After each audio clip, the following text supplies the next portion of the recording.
effectivement, sur la partie finance, c'est un vrai enjeu parce que tu as commencé à le dire en faisant parallèle avec des applications mobiles.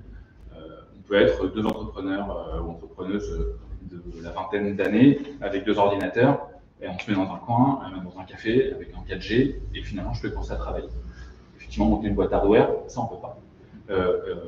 Alors, c'est à la fois, et après je vais faire le point sur le point avec l'investissement, c'est à la fois une super opportunité dans le digital, mais à la fois, ça veut dire aussi qu'il n'y a pas de barrière à l'entrée.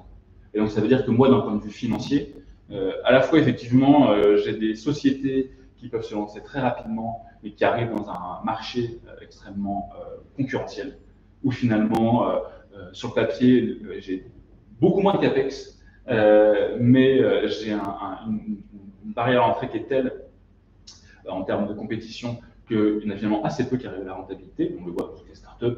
Aujourd'hui, il y en a très peu finalement qui sont rentables dans ça. Et à la fois, côté hardware, effectivement, un coût d'entrée plus fort parce qu'il y a de la complexité. Mais quand je passe un premier jalon, j'ai une barrière à l'entrée qui fait que, une fois que moi j'ai passé ça, en fait, derrière, il y en a assez peu qui sont capables de le faire. Et donc, je deviens d'autant plus séduisant face à des investisseurs parce que j'ai dérisqué une certaine partie de leurs investissements. Donc, c'est jamais tout noir ou tout blanc. Il y a pour et du contre, des choses plus. Les avantages et les avantages dans les deux cas.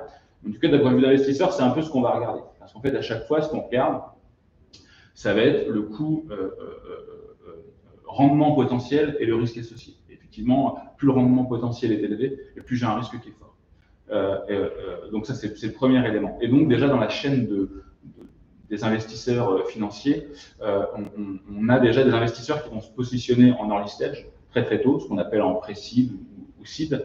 Et puis il y en a d'autres qui vont aller sur des phases beaucoup plus matures, avec des sociétés qui sont déjà rentables, qu'on appelle le monde du private equity.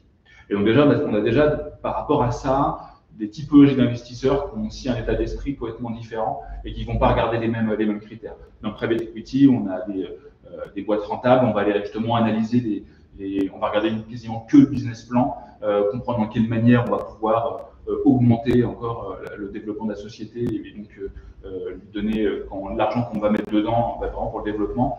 Là où pour des boîtes plus early stage, beaucoup plus jeunes, on va regarder notamment la capacité des entrepreneurs à évoluer dans un univers qui va être extrêmement chaotique. Donc leur leadership, très important, leur capacité à écouter et à se rapprocher d'experts. Et bien évidemment, derrière tout ça, le potentiel de marché. Donc, c'est quoi les signaux faibles qui montrent que c'est un marché qui va être en devenir et qui va exploser.